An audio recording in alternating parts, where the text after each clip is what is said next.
નમસ્કાર.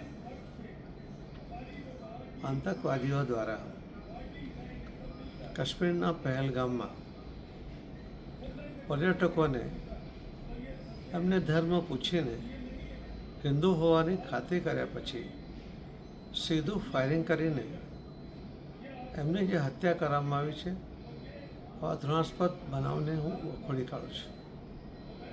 આ બનાવમાં મૃત્યુ પામનાર આ દેશના લગભગ 28 જેટલી વ્યક્તિઓ કે જેમને એમની પત્નીની હાજરીમાં, એમના સ્નેહી સગાઓની હાજરીમાં જે હત્યા કરવામાં આવી છે એ અત્યંત દુઃખદ ઘટના છે.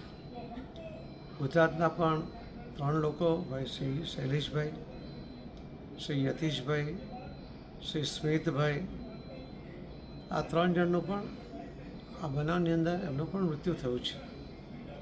હું આ 3 લોકો સહિત આખા દેશમાં જે કુલ હમણાં સુધી 28 લોકોનું મૃત્યુ થયું છે કે જેમની હત્યા કરવામાં આવી છે, એમના કુટુંબીજનો ઉપર આવેલી આ આફતમાં ભગવાન એમને શક્તિ આપે એવી ભગવાનને પ્રાર્થના કરું છું.